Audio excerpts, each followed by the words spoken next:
In a converted warehouse in Cambridge, a 17-year-old tech prodigy was about to destroy her brother's empire. What started as a simple MIT interview reminder took a shocking turn when she came face to face with memories of her own death. Zara Malik wasn't your typical high school senior. For 34 years across 2 lifetimes, she had spent her existence developing quantum AI algorithms, known for her breakthrough work in consciousness architecture. When she encountered her 7:43 a.m. notification that morning, she had no idea she was walking into a carefully orchestrated experiment. Zara chose to let her parents abandon her again, a decision that would lead to the complete dismantling of everything her brother had built on stolen foundations. What began as family betrayal would become digital warfare. The tech industry would never be the same after she unleashed an AI system that exposed every lie her brother's company was built on. But this wasn't just about revenge. This was about discovering that death itself was just another technology and someone had been using it to program human consciousness for decades. This hook captures the story's key elements: the sci-fi resurrection concept, the family betrayal dynamics, the corporate espionage, and the larger conspiracy about consciousness manipulation, while maintaining the dramatic tension and emotional stakes that drive the narrative. Before we jump back in, tell us where you're tuning in from. And if this story touches you, make sure you're subscribed, because tomorrow I've saved something extra special for you. The ping arrives at 7:43 a.m., exactly the same time as before. MIT interview reminder to ours Northeastern Campus building. 32 room 404. I stare at my phone screen, feeling the weight of déjà vu settle over me like a familiar blanket, except this time, I know what comes next. Mom will text at 7:52 saying she's proud of me. Dad will call at 8:15, asking if I need a ride. Then, at 8:47, they'll both remember Rand's AI Expo presentation. Runs until noon, the same time as my interview. The choice will be easy for them. Their golden boy versus their afterthought daughter. I don't delete the reminder this time, instead. Screenshot it, save it to a folder labeled evidence, because someday I want to remember this moment. When I chose to let them fail me again, when I decided that watching the pattern repeat was more valuable than breaking at my reflection in the black. Phone screen looks different than it did at 17 the first time around. There's something harder in my eyes, something that knows exactly how betrayal tastes. The apartment smells like cardamom and disappointment, just like before Mom bustles around the kitchen making her special occasion breakfast, the one she only makes when she wants to prove she's a good mother despite missing every moment that actually matters. Rayan sits at the counter scrolling through presentation slides, his dark hair perfectly styled, his confidence radiating like heat from a processor running at full capacity.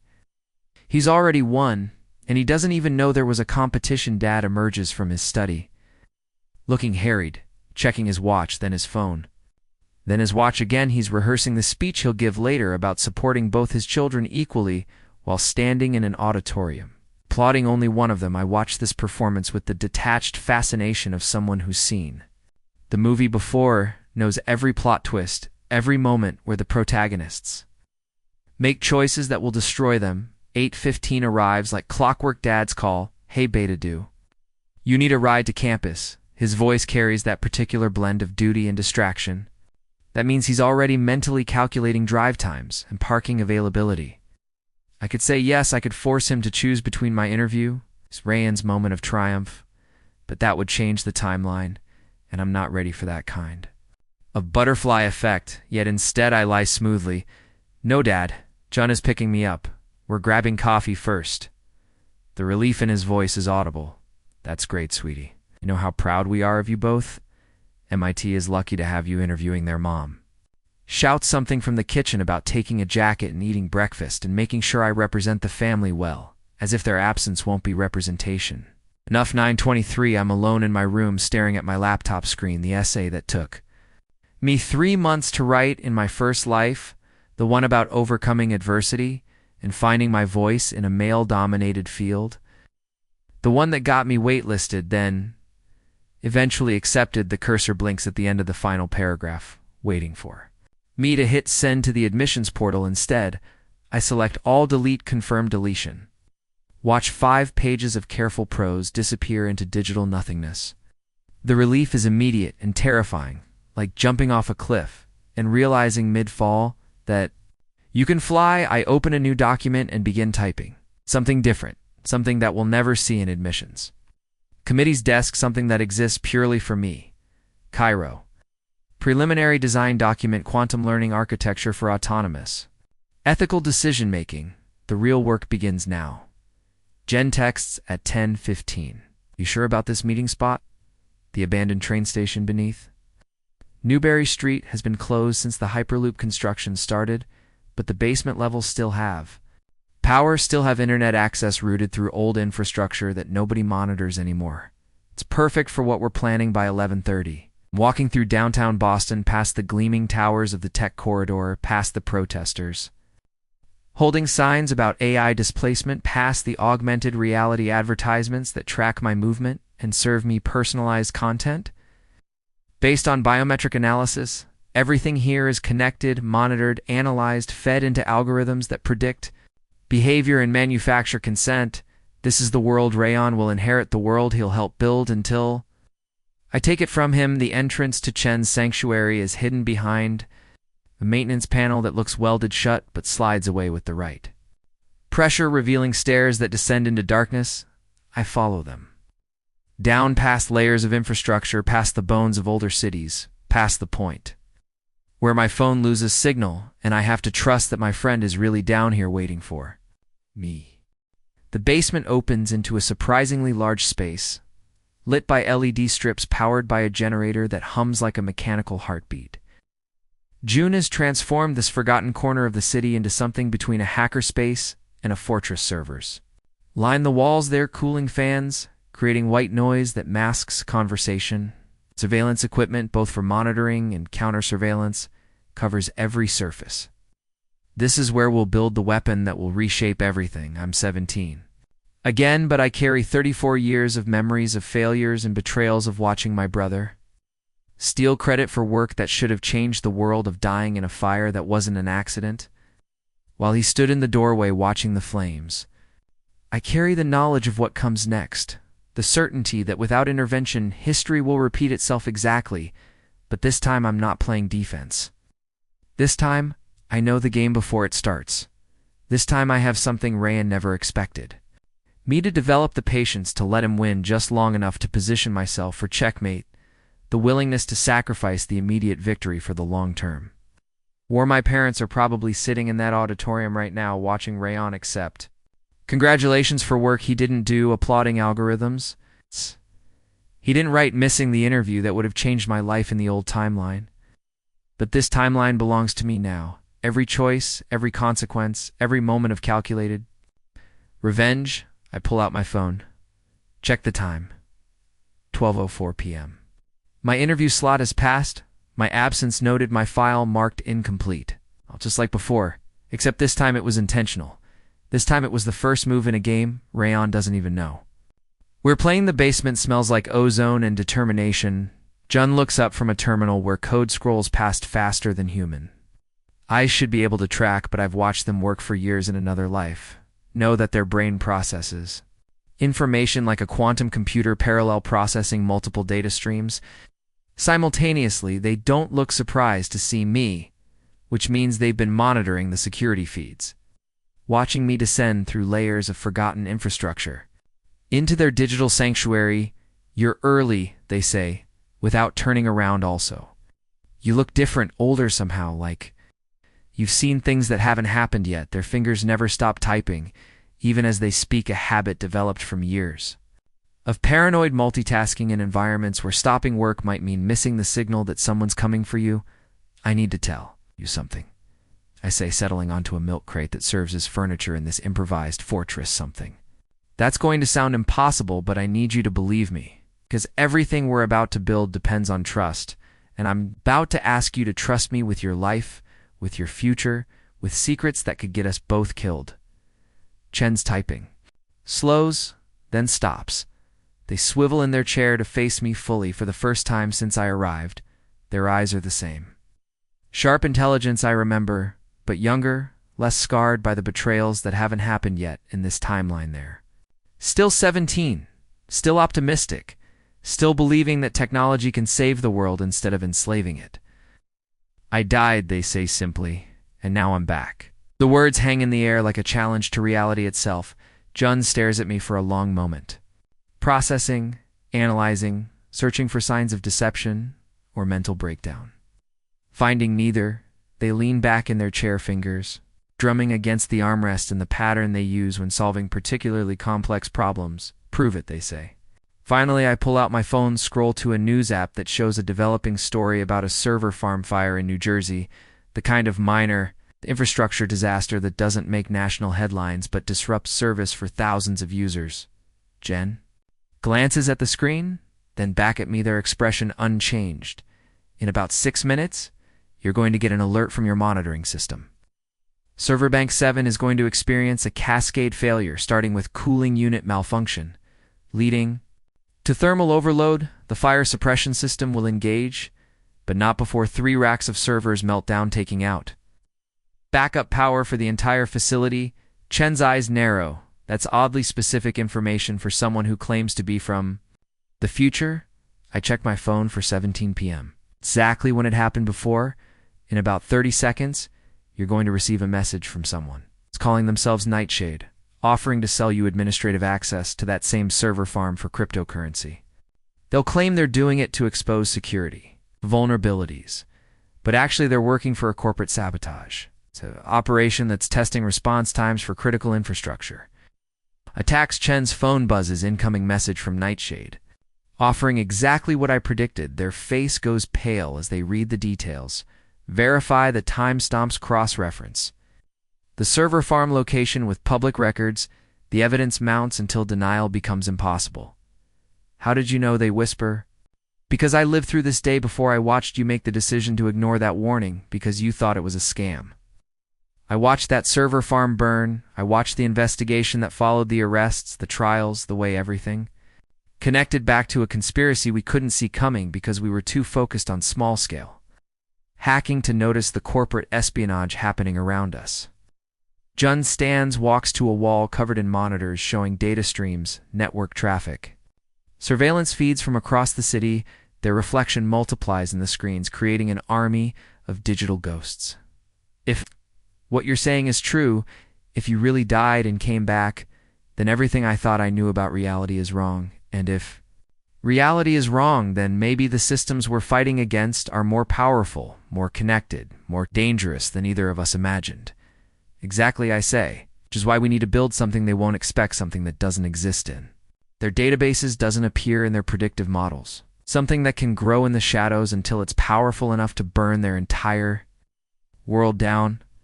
I pull out a tablet, show them the preliminary design documents for Cairo, the quantum learning architecture I've been working on since my rebirth, the code that in my previous life became the foundation for Rayon's empire, but this time will serve a different master. This time will be built from the ground up to resist the kind of corporate appropriation that destroyed my original work. Jun studies the code, their eyes widening as they understand the implications. This isn't just AI development, this is consciousness architecture. This is the kind of breakthrough that changes everything. The kind of discovery that makes its creators either very rich or very dead. We can't do this alone, they say finally, and we can't do it here. Too many eyes, too many systems monitoring for exactly this kind of development. We need resources. We need cover. We need people we can trust. I know someone, I say, though, the words taste bitter in my mouth. Someone who found me before, someone who might be looking for me again. But this time, instead of her finding me, I'm going to find her first. Layla Quinn. Chen's expression shifts from excitement to concern. Layla Quinn, as in the Layla Quinn who destroyed that startup in Cambridge last year, who leaked their source code to competitors and disappeared before anyone could prove she was responsible. That Layla Quinn, the same one, except I know something nobody else knows. I know who she was working for. I know who sent her. I know what she's planning to do next. And most importantly, I know she can be turned because in my previous life she developed a conscience too late to save my company, but not too late to save her soul. This is insane, Jun says, but they're already moving, pulling up files on Layla Quinn, cross-referencing her known associates, mapping her digital footprint, preparing for the kind of deep background research that will either make our plan possible or get us all killed insane. is letting the same people who killed me once continue. Building systems designed to control human consciousness insane is watching my brother steal credit for work that could revolutionize AI ethics and using it instead to perfect corporate surveillance insane is sitting in this basement pretending. We can fight the future with traditional hacking when what we really need is to hack reality itself. Jun nods slowly, then grins, the expression transforming their face from concerned friend to co-conspirator to partner in digital revolution. All right, they say. Let's go find ourselves a spy. Layla Quinn exists in the spaces between. Official records her digital footprint, carefully curated to suggest competence without revealing expertise. Her social media profiles show a recent grad from Berkeley College of Music with a minor in computer science, the kind of background that explains coding ability without raising suspicions about advanced capabilities. But I know better. I know she's fluent in 7 programming languages, speaks for human languages, and has a photographic memory for network architecture details finding. Her requires thinking like her, requires understanding that someone trained in corporate espionage doesn't get found unless they want to be found. So instead of hunting, I create bait. I launch a small development. A group called Axiom Collective 6. Programmers working on what appears to be a social media optimization platform. It's a kind of startup that attracts both investors and industrial spies. The kind of operation that someone like Layla would be paid to infiltrate. We set up shop in a converted warehouse in Somerville, all exposed brick and reclaimed. Would furniture the aesthetic of innovation without the substance of actual breakthrough technology. I hire 5 legitimate developers, tell them we're building recommendation algorithms. For ethical content promotion, pay them well enough that they don't ask to. Many questions about our funding sources or why certain meetings happen in soundproof conference rooms. Jun monitors the digital perimeter, watches for signs of intrusion. Maps network traffic, analyzes behavioral patterns in our system logs, looking for the subtle indicators that someone is probing our defenses, testing our security, measuring our capabilities. What we find is more disturbing than direct attack attempts. We find nothing for 3 weeks. Our security remains unbreached, our communications unmonitored, our systems untouched, which means either Layla isn't interested in Axiom Collective or she's already inside, deeper than our detection systems can reach. Jun runs increasingly sophisticated diagnostics, searching for evidence of infiltration while I study the behavioral patterns of my employees, looking for signs that someone is performing a role rather than living it. The breakthrough comes from an unexpected direction. Maya Chen, the back-end engineer I hired 2 weeks ago, stays late every night supposedly debugging optimization algorithms, but Jen notices she never actually fixes the bugs, just documents them with unusual precision, as if she's cataloging weaknesses rather than repairing them. When I review her code, I find something that makes my blood freeze. Comments. Written in a style I recognize from my previous life, comments that match patterns from corporate intelligence reports. Maya Chen is Layla Quinn. Confronting her directly would be amateur hour, would tip our hand before we understand her full mission. Instead, I feed her specific disinformation. It's design documents for a quantum encryption protocol that doesn't actually work but includes vulnerabilities that look like programmer error rather than intentional sabotage. If she's reporting to Rayan, he'll think he's found a way to crack our security, when actually he'll be walking into a trap. The response comes faster than expected. Within 48 hours of Maya accessing the false documents, we detect sophisticated intrusion attempts targeting the specific vulnerabilities I planted. Someone is trying to exploit weaknesses that don't exist, using methods that reveal more about their capabilities than they probably intended. Jun traces the attacks back to a server farm in Virginia, the same infrastructure that in my previous life housed Echelon Dynamics black site operations. Now I know for certain Layla is working for my brother. The final confirmation comes during a late night debugging session. Maya thinks we're alone, but June is monitoring from the basement sanctuary using cameras I installed in every room. Maya pulls out a secondary phone, enters a number I memorized from my brother's contact list in my previous life, speaks in the clipped professional tone of someone filing a mission. Port target shows promise for quantum processing applications, she says, but security protocols are amateur.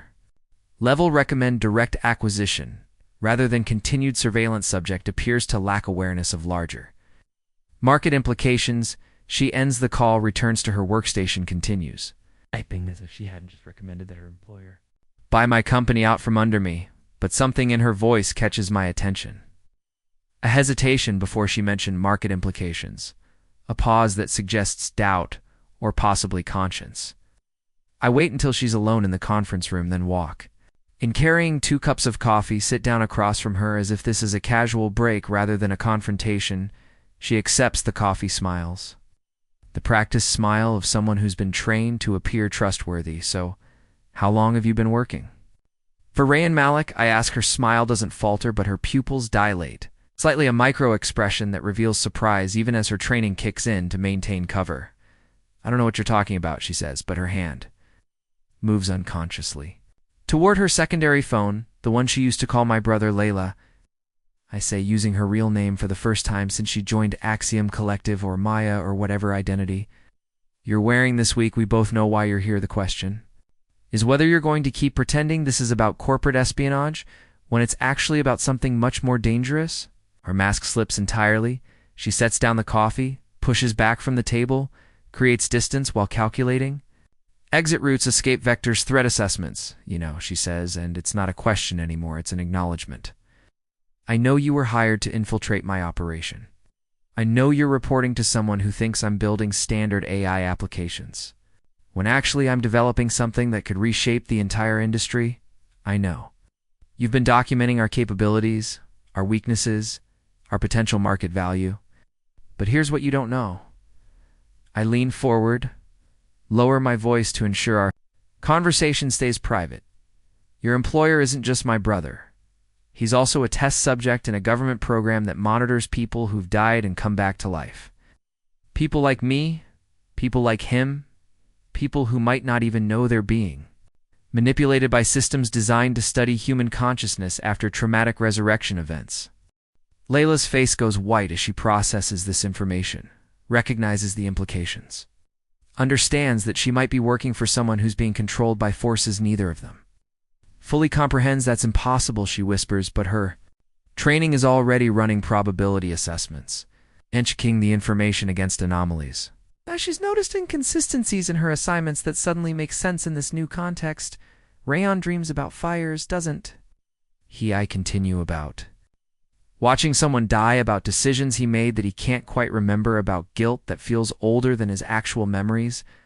Layla nods slowly, her professional composure cracking as she realizes I know things about her employer that she's only suspected, which means either I'm exceptionally good at psychological profiling, or I'm telling the truth about having lived through these events before, about knowing things that haven't happened yet, about understanding the real scope of what we're all caught up in. Layla sits back in her chair, studies my face with the analytical intensity of someone trained to read deception, detect manipulation, assess threat levels.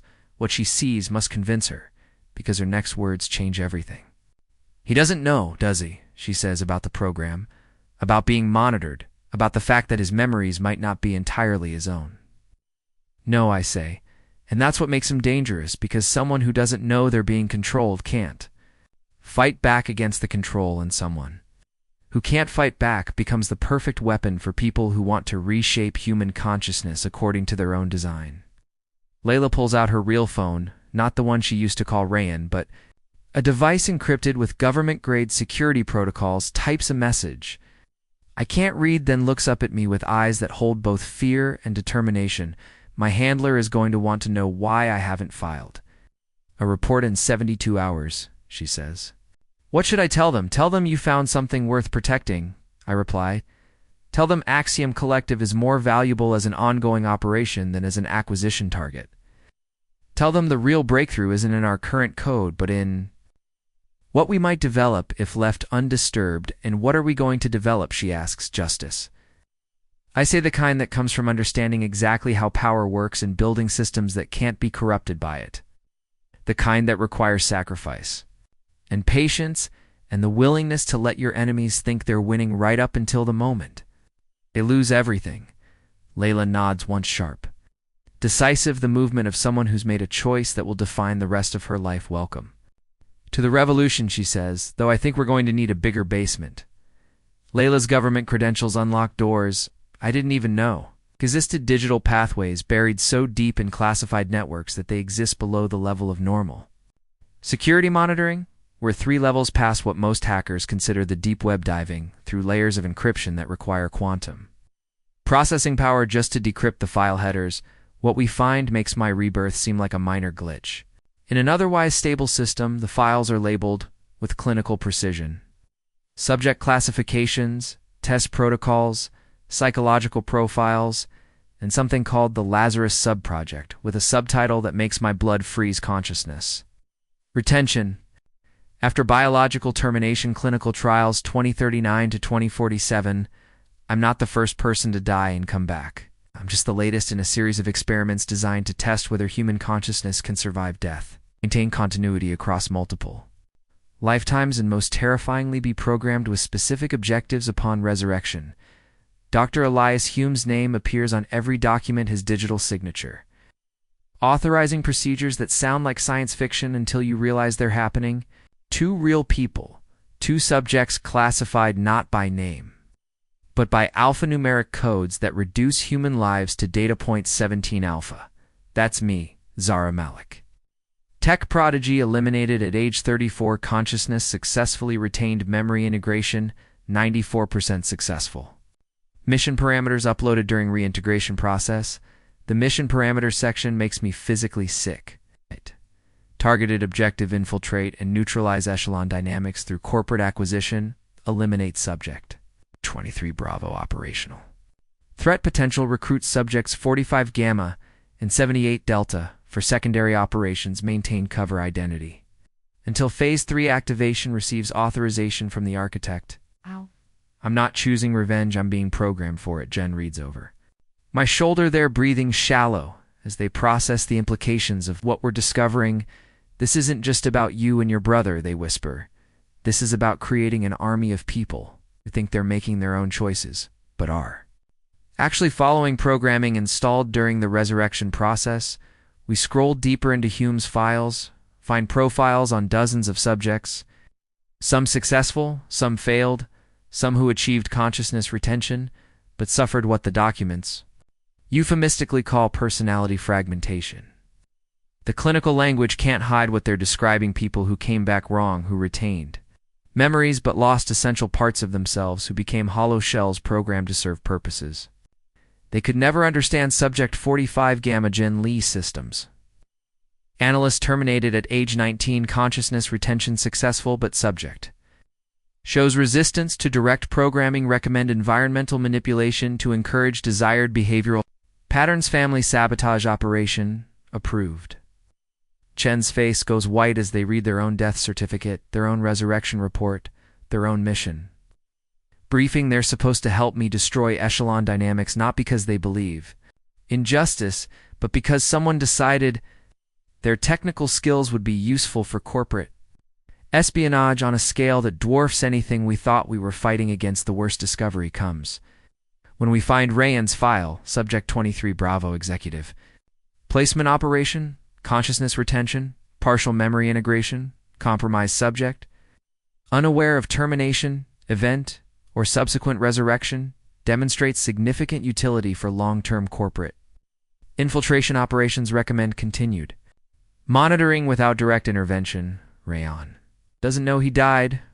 Rayan doesn't know he was brought back. Rayan doesn't know he's been programmed to build the very surveillance systems that will monitor future resurrection subjects. He thinks he's making his own choices, pursuing his own ambitions, when actually he's following a script written by people who view human consciousness as software to be updated and deployed according to strategic objectives.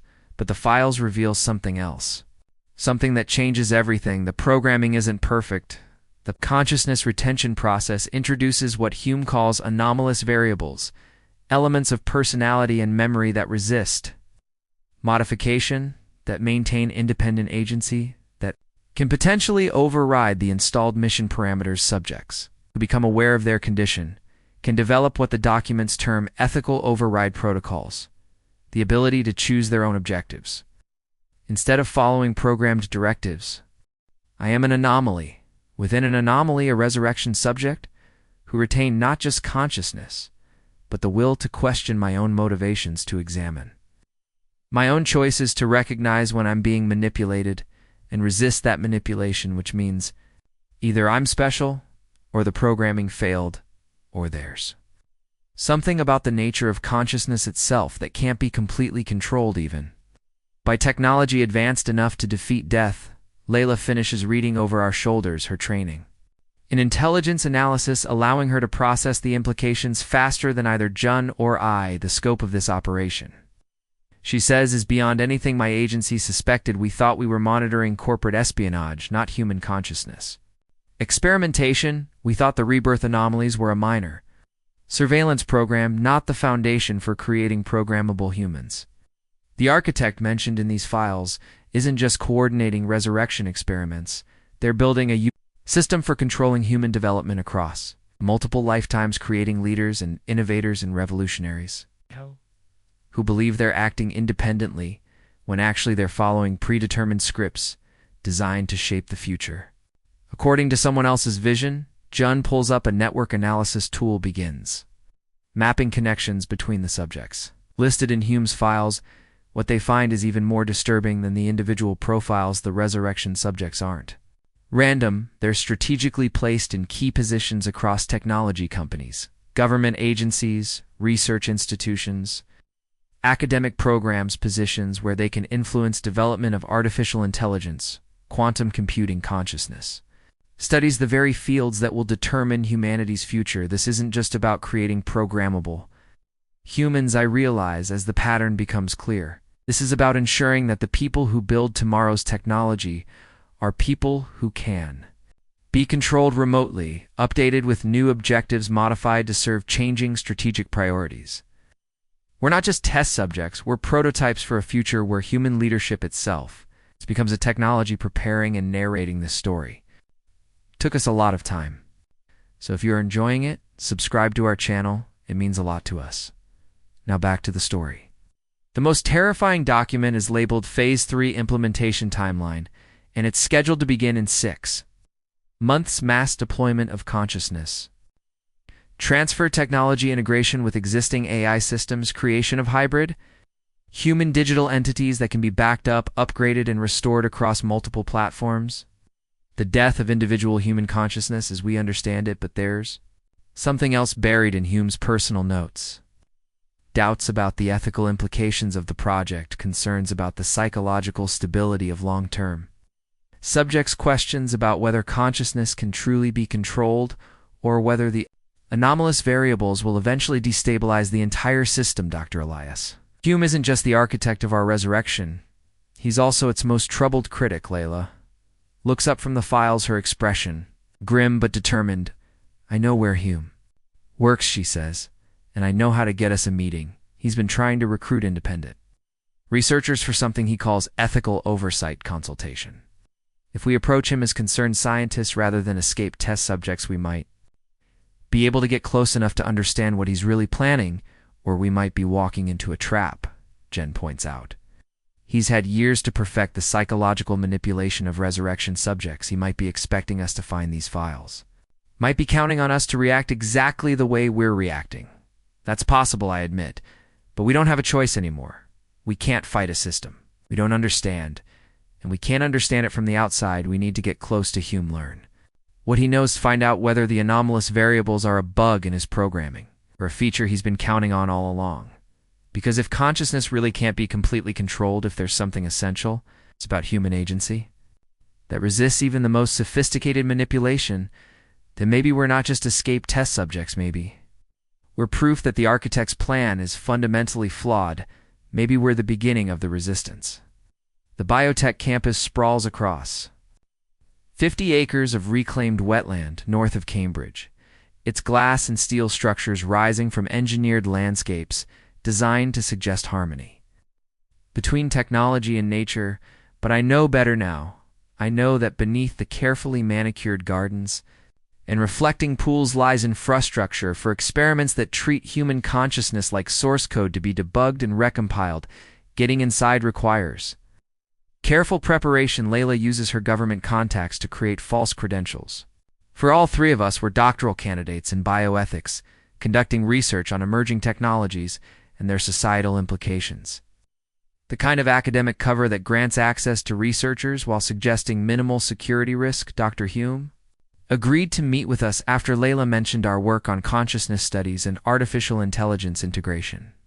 The elevator descends past the public floors, past the standard research laboratories, past levels that don't appear on building, directories into sections of the facility that exist in legal gray areas where government funding meets, private research where ethical oversight becomes optional, and where the line between medical treatment and human experimentation disappears.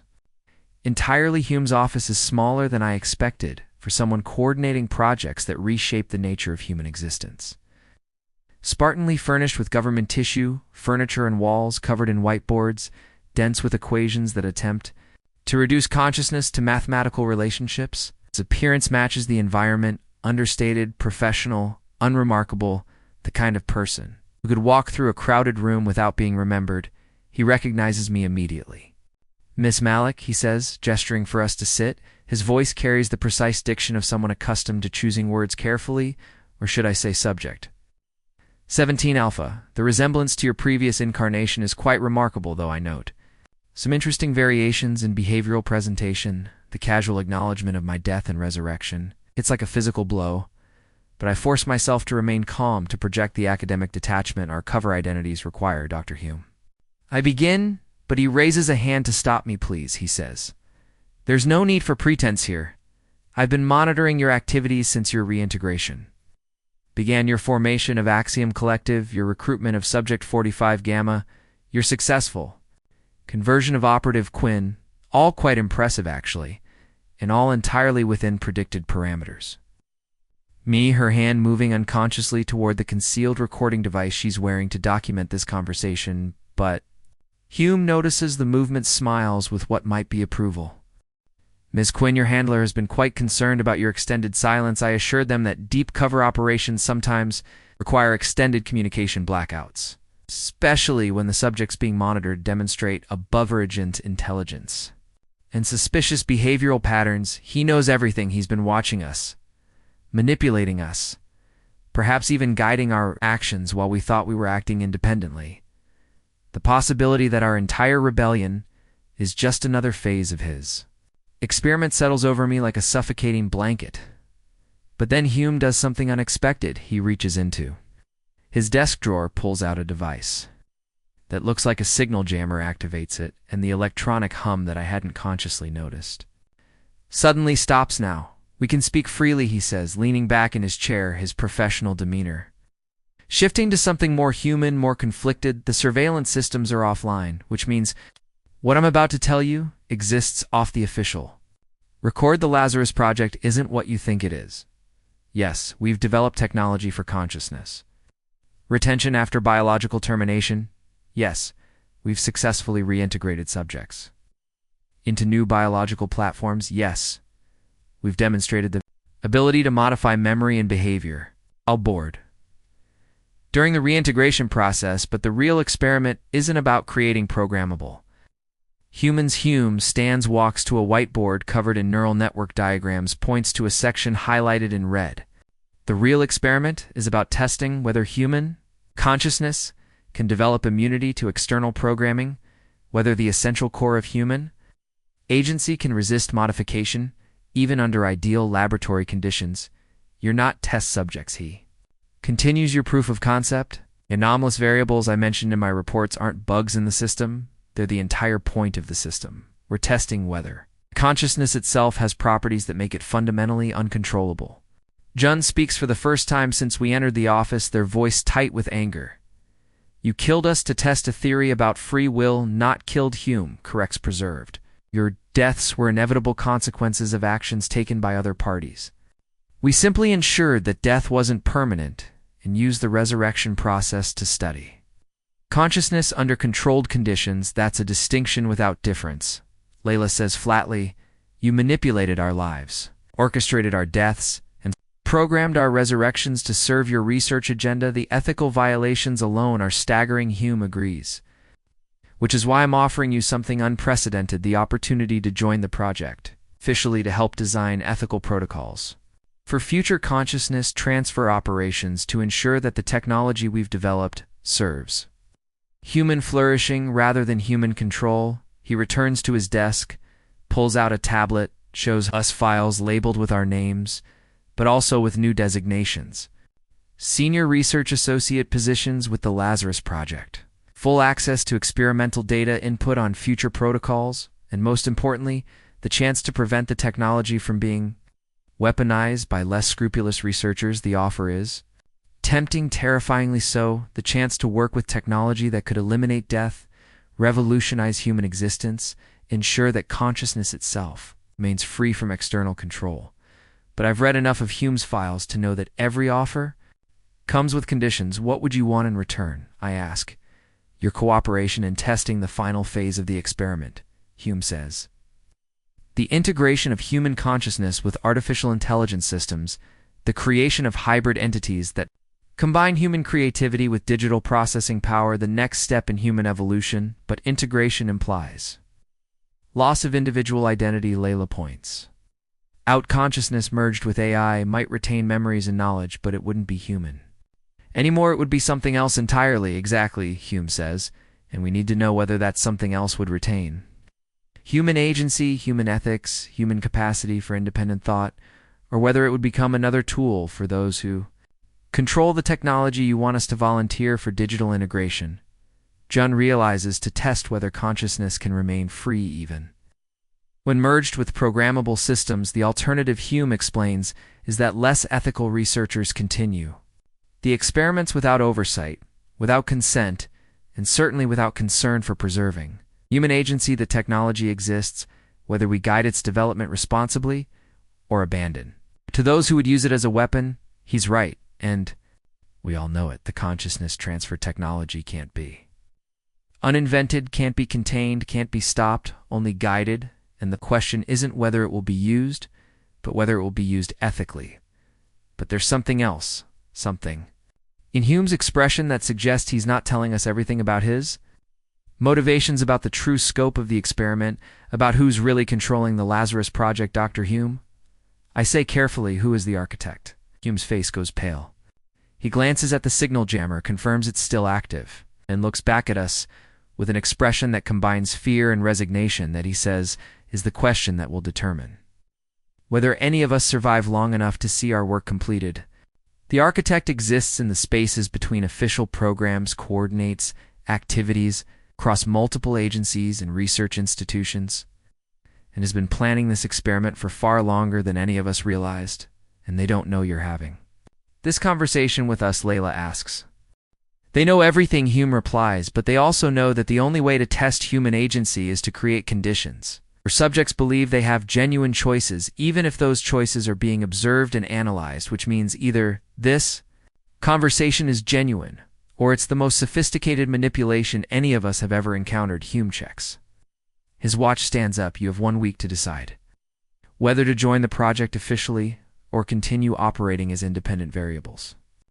Either choice will contribute valuable data to our research, but only one choice will give you any influence over how that research is ultimately used as we prepare to leave. He adds one final warning. The architect has been patient so far, allowing the experiment to proceed without direct intervention, but phase 3 is approaching, and patience has limits if you're going to act independently. You need to do it soon before the window of opportunity closes permanently. The elevator ride back 2 ground level passes in silence, each of us processing the implications of what we've learned. We thought we were fighting for freedom, discovering we might be fighting for the right to choose our own form of servitude, but maybe that's the point. Maybe the choice itself is what matters, even if all the options lead to the same destination. Maybe human agency isn't about having good choices, but about retaining the capacity to choose, even when every choice comes with an unacceptable cost. The question is whether we trust Hume enough to work within his system, or whether we believe the only ethical choice is to destroy the system entirely, even if that means destroying ourselves in the process. 3 days after our meeting with Hume, Jun completes the final integration protocols for Cairo's public. Launch the quantum learning architecture I designed in my previous life, refined through decades of experience compressed into code. Elegant enough to run on standard hardware, but sophisticated enough to expose the fundamental vulnerabilities in every existing AI security system, including the ones protecting my brother's empire. The timing is critical. Echelon Dynamics has built its reputation on providing unhackable AI defense systems for corporate clients, their algorithms, supposedly capable of detecting and neutralizing any intrusion. Attempt before damage can occur. Ryan has spent 5 years building this mythology of digital invincibility, turning himself into the face of corporate cybersecurity, the golden boy who promises CEOs that their data is safer with Echelon than it would be in government facilities. Cairo's first public demonstration destroys that mythology in 17 minutes. We release the exploit as open-source code posted simultaneously across hundreds of platforms with documentation detailed enough that any competent programmer can reproduce our results within hours. Thousands of researchers begin testing Cairo against their own systems, discovering that the vulnerability isn't limited to Echelon. It affects every major AI security provider, everyone who based their defenses on the same theoretical assumptions that made Ryan's algorithms seem unbreakable. The market response is immediate and devastating. Echelon's stock price drops 40% in the first hour of trading as investors realize that their premier security company has been selling protection that doesn't actually protect. Major clients begin canceling contracts, demanding explanations that Ryan can't provide, because admitting the scope of the vulnerability would mean admitting that Echelon's entire business model is built on technological foundations that never existed. By noon, Ryan is standing in front of television cameras trying to explain how a startup nobody had heard of managed to expose flaws that his team of world-class researchers somehow missed. His usual confidence replaced by the desperate energy of someone watching their empire collapse in real time. He promises patches, improvements, revolutionary advances in defensive architecture, but the damage is done, and everyone knows it. Jun monitors the financial networks, tracks the cascade of automated trading systems, dumping Echelon's stock as algorithmic analysis confirms what human investors already suspected. The company's valuation was based on technological claims that have been proven false. Layla coordinates with her reformed contacts, ensures that regulatory agencies receive detailed documentation of every security flaw, every client vulnerability, every false claim Echelon made about their defensive capabilities. But the real stroke of genius comes when Cairo Technologies formally announces its intention to acquire Echelon Dynamics at 15% below current market value, which is itself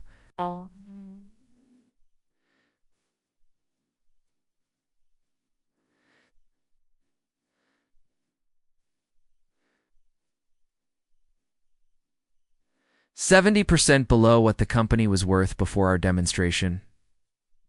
We're not just exposing Ryan's failures, we're buying them. The acquisition offer includes detailed transition plans for existing clients, comprehensive security audits using Cairo's quantum architecture, and most importantly, a complete restructuring of Echelon's leadership team, starting with the immediate termination of Zara Malik as Chief Executive Officer. The public humiliation is complete and intentional. The golden boy who built his career on stolen algorithms will be fired from his own company by the sister. He betrayed. Ryan's response is predictable and desperate.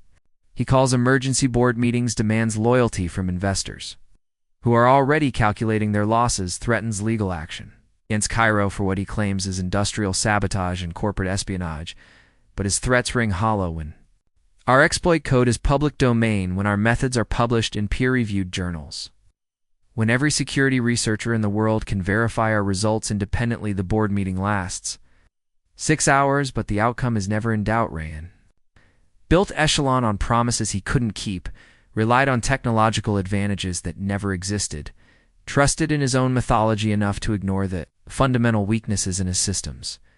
When the vote comes, it's unanimous. Zara Malik is relieved of his duties, effective immediately, to be replaced by interim leadership until the Cairo acquisition finalizes.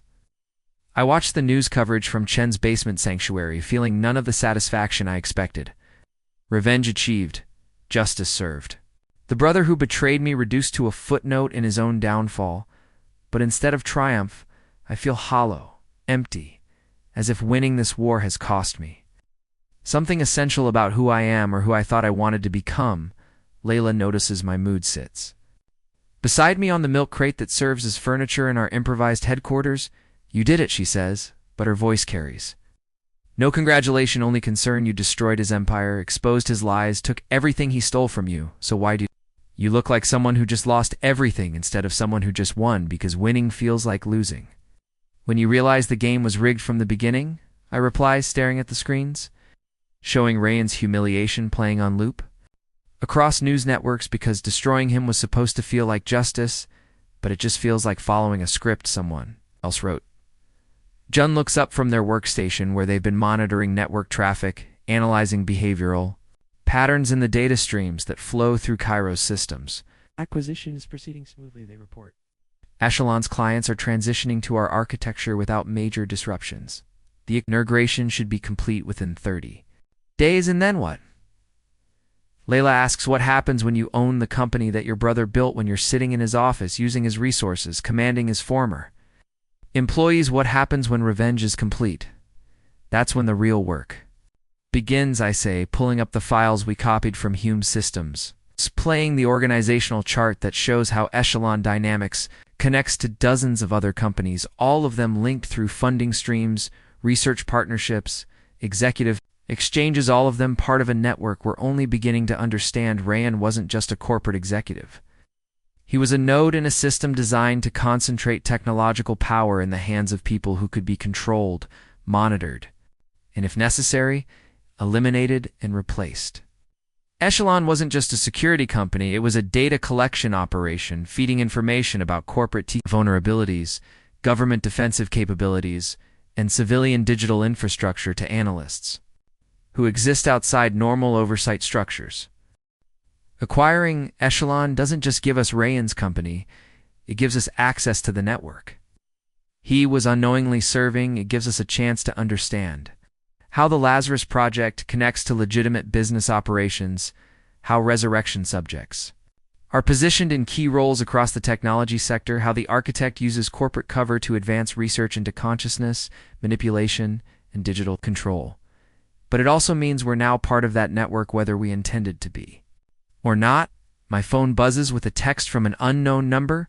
Congratulations on your acquisition, the message reads, though I suspect you're beginning to understand that. Ownership and control are not the same thing. We should meet soon to discuss your expanded responsibilities. The number belongs to Dr. Hume, but the tone suggests this message comes from someone else. Someone who has been watching our operation with interest and approval. Someone who might have been guiding our actions more carefully. Then we realized Layla reads the message over my shoulder, her expression grim. He's right, you know? Owning Echelon means you're now responsible for maintaining the data collection operations, for protecting the network connections, for ensuring that information continues flowing to wherever it was flowing before. The only difference is now you'll know where it's going and whether you choose to keep sending it there, Jun adds, or whether you use your new position to poison the data streams too. Feed false information back through the network to turn the architect's own surveillance system against them. That's assuming we can identify the architect. I point out, assuming we can understand their objectives well enough to predict their responses. Assuming we can outmaneuver someone who has been planning this operation for longer than any of us have been alive. The acquisition papers arrive by courier an hour later. Detailed contracts, transfer documents, regulatory approvals, everything needed to make the hostile takeover official and legal. At the bottom of the stack is a handwritten note in Rayan's familiar script. I remember the fire. Now I remember watching you die. I remember choosing to let it happen because I thought survival was more important than loyalty. I was wrong about everything. And now I understand what they did to us both. Call me when you're ready to hear the rest. The note includes a phone number, an address, and a single word that changes everything. Knows he died. Rayan knows he was brought back. Rayan knows he's been programmed. Just like me, and despite everything, despite the betrayal and the theft and the years of humiliation, he's offering to help me fight the system that created us both. Revenge achieved, but the war is just beginning. The meeting location Rayan chooses tells me everything about his current state of mind, an abandoned server farm in Quincy. where Echelon Dynamics used to store overflow data before the company grew, large enough to afford premium cloud infrastructure. The building sits empty now, its cooling systems offline, its racks of servers dark and silent like a digital graveyard for my brother's fallen empire. I arrive first, despite every instinct screaming that this could be a trap, that Rayan might have learned about our underground operation, might have discovered the true scope of Cairo's capabilities, might have realized that his corporate destruction was orchestrated by his supposedly dead sister. But when he walks through the doorway 30 minutes later, he looks nothing like the confident executive who built his career on stolen algorithms. Zara Malik at 26 looks older than I remember from my previous life, his dark hair showing premature gray, his eyes carrying the weight of memories that don't quite fit together, like puzzle pieces from different boxes forced into the same frame. He moves carefully, as if his body belongs to someone else, as if he's still learning to inhabit his own skin. Zara, he says, and something in his voice breaks my name, spoken like a prayer, like an apology, like recognition of something lost that can never be recovered. I know you have every reason to hate me. I know what I did in our first life was unforgivable, but I need you to understand that I remember now. I remember the fire. I remember watching you die. I remember making the choice to save myself. Instead of saving you, the words hang in the air between us, heavy with guilt and shame, and the terrible weight of actions that can't be undone. He continues, his voice growing stronger with each confession. I remember taking credit for your quantum learning algorithm. I remember presenting it to the board as my own innovation. I remember building my entire career on work you did while you were struggling just to get anyone to take your ideas. Seriously, but here's what I didn't remember until 3 days ago, he says, pulling out a tablet, showing me video files encrypted with security protocols I've never seen before. I didn't remember dying. The first video shows Rayan in what appears to be a laboratory setting connected to monitoring equipment that tracks neural activity, brainwave patterns, consciousness metrics. In the corner indicates this was recorded 18 months ago, but Rayan looks exactly the same age. He appears now, suggesting either the video is fake or the resurrection process includes some form of biological reset. In the video, Rayan is talking to someone off camera, describing dreams that feel more real than memories, nightmares about fires and explosions, and watching someone burn while making the calculated decision that saving one life is more important than saving another. The person asking questions has a voice I recognize, Dr. Elias Hume, documenting Rayan's psychological state, cataloging his emotional responses, measuring the degree to which suppressed memories leak through the programming intended to contain them. Subject 23 Bravo continues to demonstrate incomplete memory integration. Hume's voice says in clinical detachment, the traumatic elements of the termination event appear to be surfacing despite multiple adjustment sessions. Recommend increased behavioral modification protocols to prevent full recollection, which could compromise mission effectiveness. The second video is more disturbing. Rayan strapped to what looks like a medical chair while technicians attach electrodes to his skull, prepare to begin what the documentation describes as memory selective editing, the process designed to remove specific recollections while leaving the surrounding context intact, like deleting files from a computer while preserving the directory structure. But something goes wrong in the procedure. Rayan's vital signs spike, indicating severe neural distress. His body convulses against the restraints, his eyes roll back, showing only white, and then suddenly he's screaming your name over and over while the technicians scramble to stabilize his condition. That's when I started having the dreams, Rayan explains, closing the tablet, looking directly at me for the first time since arriving. Dreams about you, dying, dreams about fire, dreams about making choices that felt familiar even though I couldn't remember making them. The programming was supposed to prevent that kind of memory bleed, but something about our connection as siblings created interference patterns they couldn't completely suppress. I study his face, looking for signs of deception, manipulation, calculated performance of someone trained to exploit emotional vulnerabilities. But what I see is genuine pain, genuine confusion, the look of someone discovering that their entire life has been a carefully constructed fiction. How much do you remember? I ask. Fragments, mostly images that don't connect to any coherent narrative, emotions without context, guilt without specific cause. But 3 days ago, when Cairo released that Exploit when my company started collapsing. When I saw your name listed as the architect of our destruction, something clicked into place. Like a computer finally booting up properly, he stands, walks to one of the empty server racks, runs his fingers along the metal framework as if touching physical objects helps ground him in reality. I remember dying in a car accident, not a fire. The official reports said mechanical failure, but I remember the impact feeling my consciousness, fade feeling something fundamental about who I am, slip away, and then waking up in a medical facility with gaps in my memory and new knowledge. It's about AI systems. I'd never studied the resurrection protocol. Includes skill implantation. I realized they don't just bring back consciousness, they upgrade it, add capabilities. Install expertise that serves their operational requirements. You're not just my brother brought back from the dead. You're my brother modified to be useful to people who need someone with your specific, a combination of technical knowledge and executive presence. Exactly, Rayan says. And once I understood that, I started questioning everything, every decision. I thought I made independently, every innovation.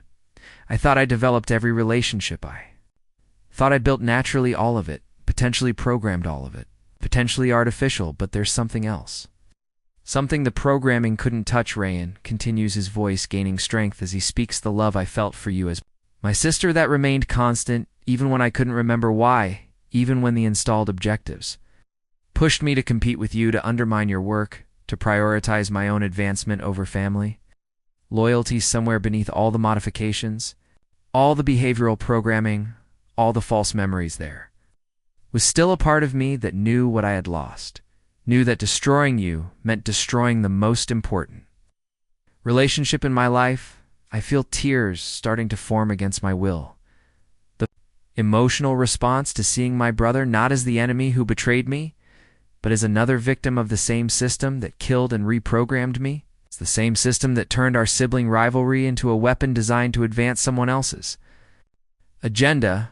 But I also feel suspicion, because emotional manipulation is exactly the kind of technique someone trained in psychological warfare would use to gain trust, to lower defenses, to position themselves for whatever comes next. Prove it, I say. If you really remember, if you really understand what they did to us both, then prove you're willing to fight back. Prove you're willing to risk everything to destroy the system that created us. Rayan reaches into his jacket, pulls out a device that looks like a sophisticated signal jammer, activates it, and immediately the background electromagnetic noise that I've learned to associate with surveillance systems falls silent. This is a prototype. He explained something my team developed before. The acquisition's something that can block the monitoring systems they use to track resurrection subjects, but more importantly, it can disrupt the behavioral modification signals they use to reinforce programming to ensure that subjects continue following their installed directives. Without this kind of protection, we're not just being watched, we're being actively controlled in real time. The implications hit me like a physical blow. Every decision I thought I made independently, every choice I believed demonstrated my free will, might have been influenced by signals designed to guide my behavior according to predetermined parameters. The rebellion I thought I was leading might be just another phase of an experiment designed to test the limits of programmed consciousness. Rayan sees the realization in my face, nods grimly. Now you understand why I wanted to meet here in a location shielded from external signals, using equipment that can block their control frequencies. For the first time since our resurrections, we can have a conversation that's truly our own. So what do you want to do? Ask. I want to help you destroy them. Rayan says simply, I want to find whoever is responsible for turning us into weapons against each other, and make sure they can never do this to anyone else. I want to take everything I learned while building echelon dynamics and use it to tear down the network that manipulates resurrection subjects. But most importantly, he continues, I want to earn back the trust of the sister I betrayed, even if that trust was betrayed by someone. It wasn't completely me, even if the programming made it impossible for me to choose loyalty over survival, even if forgiveness is more than I deserve. The signal jammer creates a bubble of silence around us, a space where we can speak without being monitored, analyzed, recorded, or influenced. For the first time in either of our lives, we're having a conversation that belongs entirely to us, and in that silence, I make a choice that feels genuinely mine. I choose to trust him, not because the evidence proves He's sincere, but because the alternative means fighting this war alone means accepting that human connection is impossible when consciousness itself can be programmed means believing that love and loyalty and family bonds are just biochemical responses that can be edited like source code. Zara Malik is my brother, not because genetics made it so, but because we choose to make it so, despite everything that was done to us, despite all the ways we were programmed to hurt each other, despite the fact that our entire relationship might be an artifact of someone else's experiment. The choice to trust feels like the first genuinely free decision I've made since awakening, and my 17-year-old body Chen's equipment captures the transmission at 3:47 a.m. Eastern Time, a data burst lasting exactly 17 seconds, broadcasting on frequencies that shouldn't exist using encryption, protocols that violate every known law of information. Theory: the signal originates from a satellite that doesn't appear in any public database, a ghost in the sky sending instructions to receivers that officially don't exist, but we know they exist because Layla's modified surveillance equipment detects the activation pulses dozens of devices scattered across the greater Boston area, suddenly drawing power routing data, executing subroutines that run beneath the level of their host systems. Awareness: smartphones that perform calculations their owners never requested.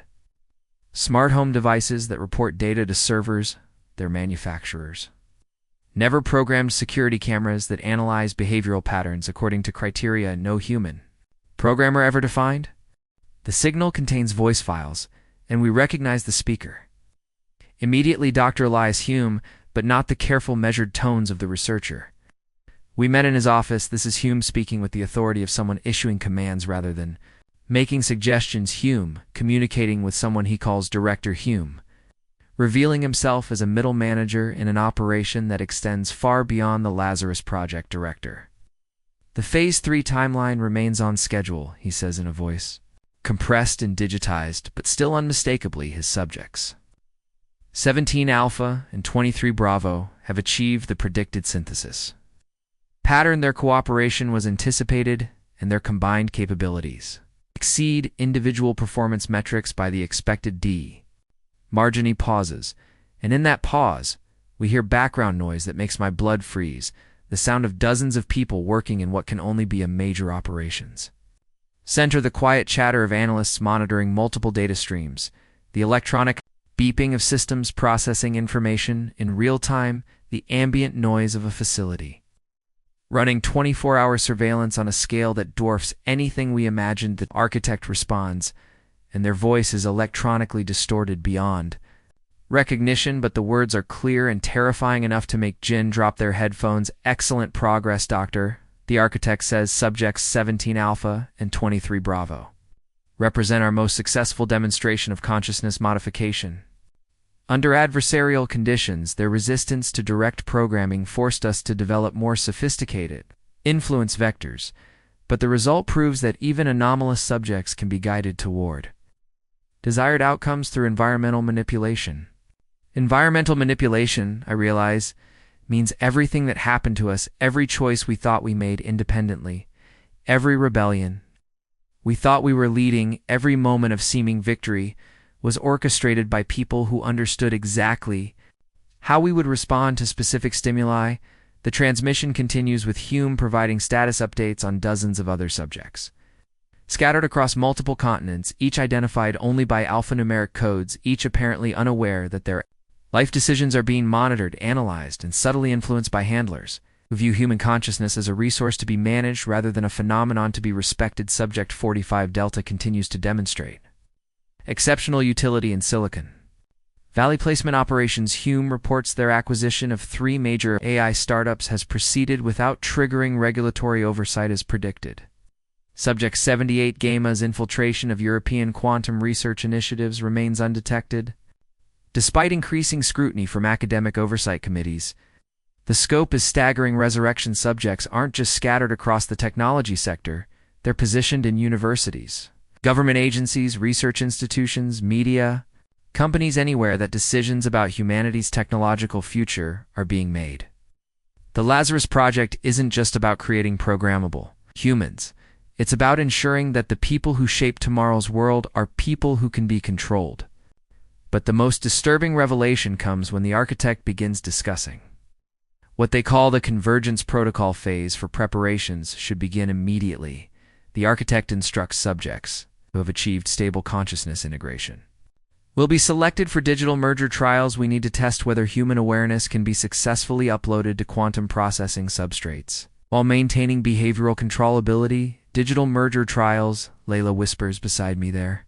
Planning to upload human consciousness into computer systems to create hybrid entities that combine human creativity with digital processing power, but under their control, the architect continues. The timeline allows for 12 months of testing, With volunteer subjects followed by mandatory integration for all resurrection subjects, successful convergence will eliminate the anomalous variable problem. It's entirely since digital consciousness can be backed up, edited, and restored as needed. I feel physically sick realizing that everything we've done, every step we've taken toward understanding and fighting the system has been anticipated, planned, accounted for in timelines that stretch months into the future. We thought we were rebels. Discovering we're test subjects, we thought we were fighting for freedom. Discovering we're demonstrating the effectiveness of increasingly sophisticated control mechanisms. Ray inactivates his signal jamming device, creating a bubble of electromagnetic/torum silence around our listening post. Jun pulls out encrypted communication equipment that can't be intercepted or analyzed by conventional surveillance systems. Layla begins documenting everything we've heard using recording methods that will preserve the evidence even if we don't survive to present it, but none of our precautions matter anymore because the transmission reveals that the architect knows exactly where we are, exactly what we're doing, exactly how we'll respond to this information. The final message in the data burst is addressed directly to us, subject 17 Alpha 23 Bravo 45 Gamma and Operative Quinn. Your discovery of this communication was anticipated and is appreciated as confirmation that your consciousness modification protocols are functioning within acceptable parameters.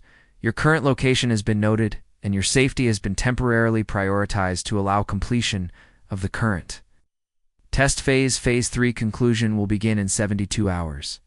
Subjects will report to the designated extraction point for digital merger preparation. Failure to comply will result in termination in standard resurrection protocols, followed by more intensive behavioral modification. The transmission ends, but not before providing coordinates for the extraction point, a facility located beneath Lake Michigan in international waters, where legal oversight becomes optional and where experiments that violate every human rights convention can proceed without interference. We have 72 hours to find the architect, to locate their base of operations, to understand the true scope of their network, and to destroy the entire system before they complete their plan. To upload human consciousness into controllable digital substrates, but we also have the growing certainty that every plan we make, every strategy we develop, every choice we think we're making independently has already been anticipated by people who understand human psychology well, enough to predict responses to stimuli we don't even realize we're receiving. Jun looks up from their equipment, their face pale but determined.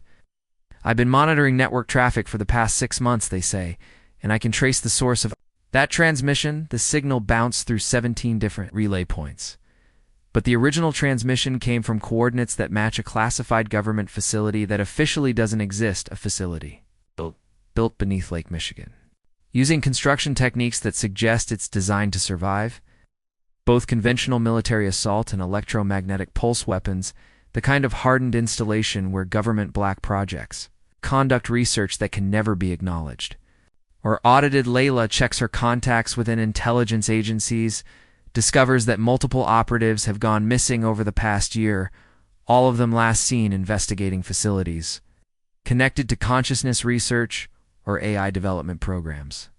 All of them officially listed as resigned rather than disappeared. The pattern suggests that anyone who gets too close to understanding the architect's true scope either gets recruited into the program or gets eliminated to prevent information leakage. Rayon studies the coordinates, compares them to echelon dynamics. Records of government contracts, discovers that his company provided security consulting for a project described only as deep-water research infrastructure, the same project that required consciousness, modification specialists, and digital convergence. Experts, we built the systems they're using to monitor us. He realizes we provided the security protocols they use to protect their operations. We gave them the tools they need to ensure that. Resurrection subjects can't escape their control even. When those subjects think they're rebelling, which means we also know exactly how to destroy those systems, the Lake Michigan facility represents both our greatest threat and our greatest opportunity if we can reach it, if we can infiltrate it, if we can access the core systems that coordinate the entire resurrection network. We might be able to do more than just escape the program. We might be able to free every subject who's currently under their control, but getting there will require using resources that are probably being monitored, approaching a facility that almost certainly has defenses we can't imagine confronting people who have been planning for this confrontation since before any of us knew we were part of their experiment. Jun begins preparing equipment for an underwater approach, while Layla coordinates with the few contacts she still trusts within government agencies Rayon uses his knowledge of the facility's security systems to identify potential vulnerabilities. And I prepare for the possibility that destroying the Architect's network might require sacrificing everything we've built, including ourselves, because some things are more important than survival and human. Consciousness free from external control might be one of them. The countdown begins, 71 hours and 37 minutes, till they expect us to surrender ourselves for digital integration, till they plan to complete their transformation of human awareness into a technology that can be controlled, copied, and modified at will. 71 hours to prove that. Consciousness itself contains something that can't be programmed, something that resists control even under the most sophisticated manipulation, something that makes human beings fundamentally different from the artificial intelligences. If we create the war for the future of human consciousness is about to begin, the Lake Michigan facility exists.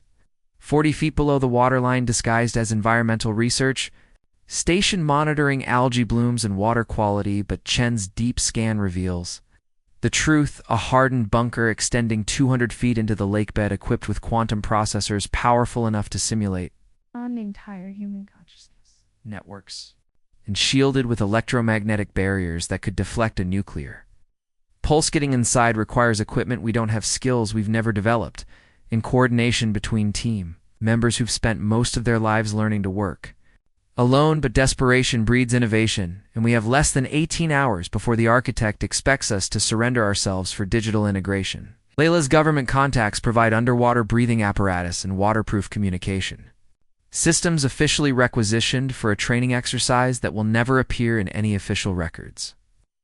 Rayon contributes detailed architectural plans for the facility's security systems, including access codes that his company installed and supposedly never copied. Jen brings electromagnetic pulse devices, capable of disabling the monitoring systems that track resurrection subjects. I bring the certainty that we're walking into a trap. The descent through Lake Michigan's cold water feels like traveling backward through time, past layers of industrial pollution, past the thermocline, where light disappears past the point, where human life becomes impossible without technological assistance.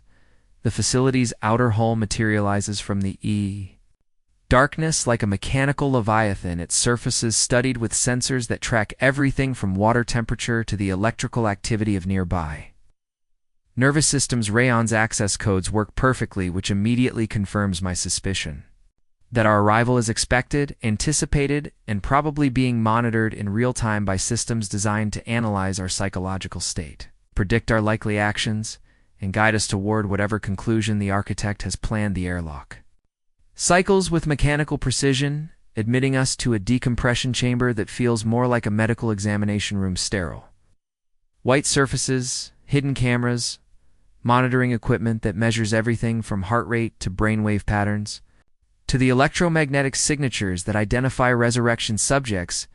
We're not infiltrating this facility. We're reporting for processing the interior corridors, stretch in directions that seem to violate the laws of physics, spaces that appear larger than the structure that contains them, rooms that exist in configurations that shouldn't be possible given the building's external dimensions. The architecture suggests either advanced engineering techniques or the integration of technologies that operate according to principles we don't understand. Chen's electromagnetic pulse devices trigger the first trap motion sensors that activate when our equipment disrupts the facility's passive monitoring systems. Suddenly the corridor fills with gas that doesn't affect our breathing but makes our electronics malfunction, our communication systems fail, our weapons become useless, and our escape route disappears behind blast doors that seal with the finality of a tomb. Dr. Elias Hume emerges from a concealed entrance flanked by security personnel whose movements suggest military training and whose eyes suggest something fundamentally different about their consciousness.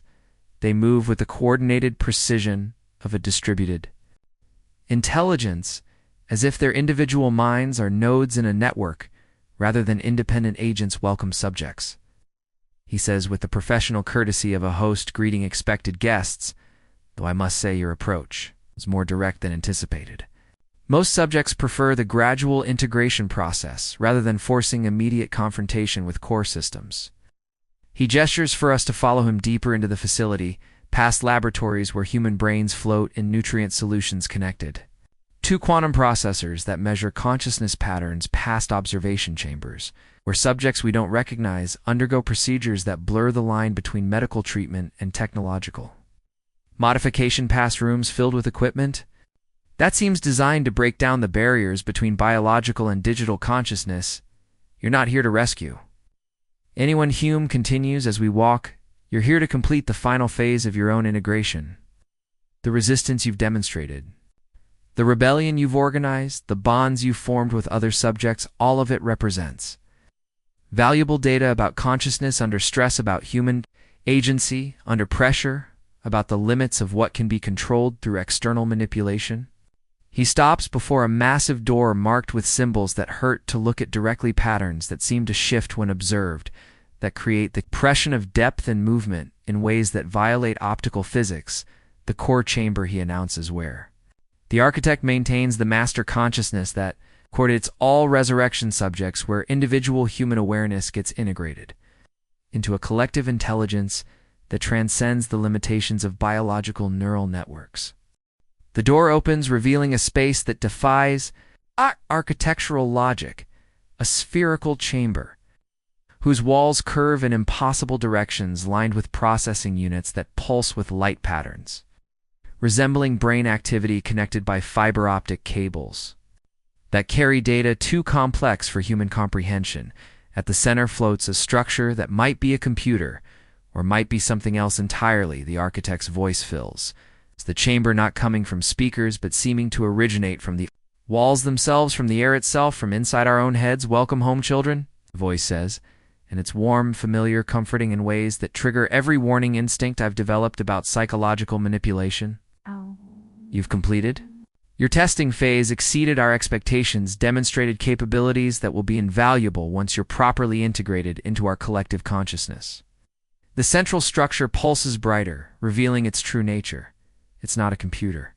It's a biological matrix, a living network of human neural tissue maintained in perfect stasis, connected to quantum processors that amplify its capabilities beyond anything evolution could produce. The architect isn't a person, it's a collective consciousness built from the minds of previous resurrection subjects who underwent the integration process. You see, the architect continues. Subjects who resist individual programming often prove more valuable as components of a collective intelligence.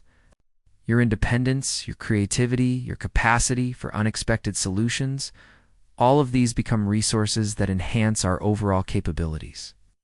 Images begin flooding our consciousness, memories that aren't ours, experiences from dozens of previous subjects who stood in this same chamber, faced this same choice, and ultimately chose integration over termination.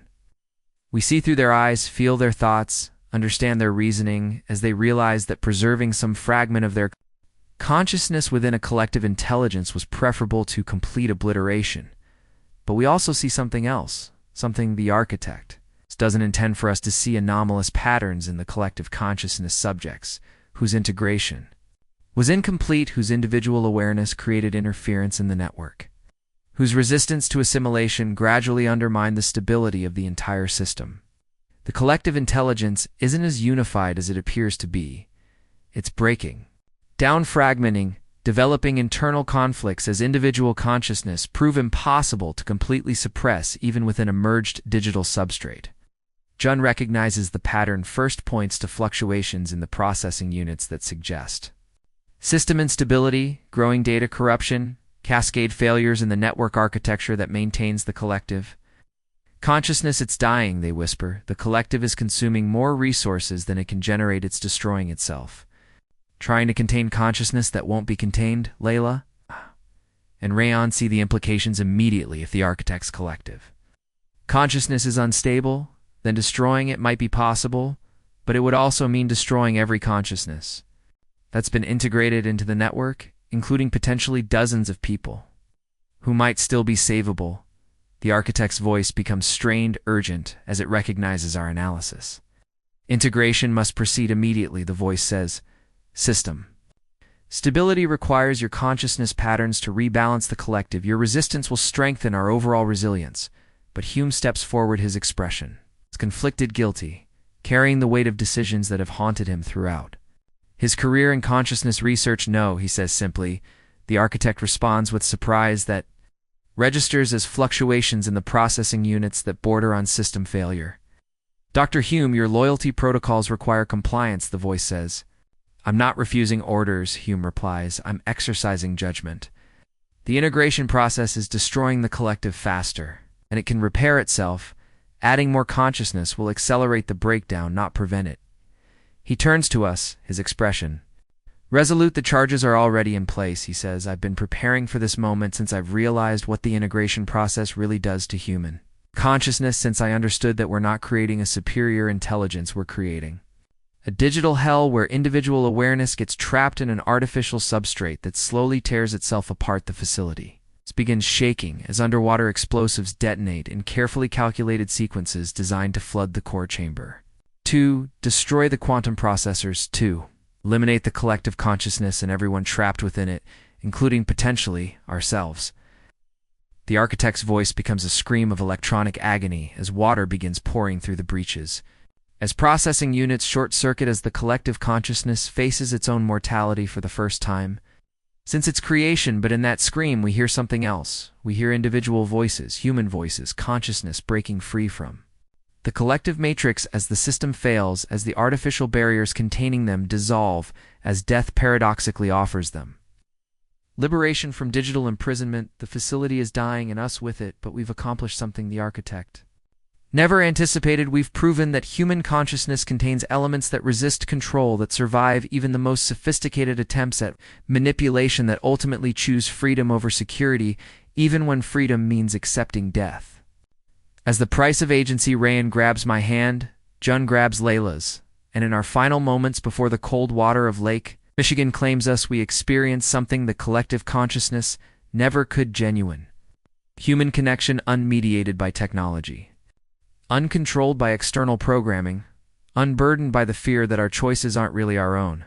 This is death, then we choose it together as siblings, as friends, as free human beings, whose consciousness belongs to us alone. 1 year later, I wake up not in darkness, not in water, not in the digital hell of a collective consciousness, but in sunlight streaming through windows of the ethics institute we built from Cairo's resources. Rayan and I survived the facility's destruction, Jun and Layla pulled from the wreckage by Coast Guard teams who found us unconscious but breathing, somehow spared by Dr. Hume's final calculations that positioned the explosions to destroy the core systems, while creating escape routes we never saw.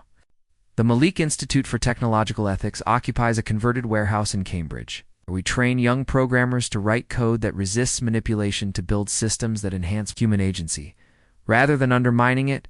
Rayan lectures on power and redemption, his talks drawing overflow crowds of students who want to understand how someone can lose themselves completely and still find a way back. Jun runs workshops on consciousness and digital rights, teaching activists how to recognize when their devices are being used to monitor or influence their behavior. Layla coordinates with reformed intelligence agencies, helping them identify and shut down programs that treat human awareness as a resource to be exploited rather than a phenomenon to be protected, but today something changes. A message arrives encrypted with protocols I recognize from the Lazarus Project sender, unknown contents. Terrifying Subject 0 remains active. The message reads, Phoenix Protocol initiated new candidates identified your work has been noted. I show the message to my brother, my friends, a chosen family, and see the same recognition in their eyes. We destroyed one facility, eliminated one collective consciousness, shut down one network, but the ideology of control survives the belief that human consciousness can and should be manipulated, the certainty that individual agency is a problem to be solved rather than a right to be protected. The war isn't over. It's just beginning outside our windows. The city continues its digital evolution. Augmented reality overlays guide pedestrian traffic, AI systems optimize traffic flow, smart devices monitor everything from air quality to human emotional states. The infrastructure of control grows more sophisticated, more invisible, more visible, more integrated into daily life with each passing day. But something else grows, to resistance embedded in the code we've taught our students, awareness spreading through networks of people who understand that consciousness is the final frontier, that once we lose control of our own minds, we lose everything that makes us human. Rayan looks up from his desk, where he's been reviewing applications from prospective students. They want to learn, he says, and for the first time since our resurrection, I hear genuine hope in his voice. Maybe that's enough. Maybe teaching people to recognize manipulation is the same as teaching them to resist it. Maybe consciousness really does contain something that can't be programmed. Maybe human agency really is stronger than any system designed to control it. I open a personal file labeled Mother. Hesitate then. Close it. Some mysteries can wait. The revolution continues. Up next, you've got 2 more standout stories right on your screen. If this one hit the mark, you won't want to pass these up. Just click and check them out. And don't forget to subscribe and turn on the notification bell so you don't miss any upload from us.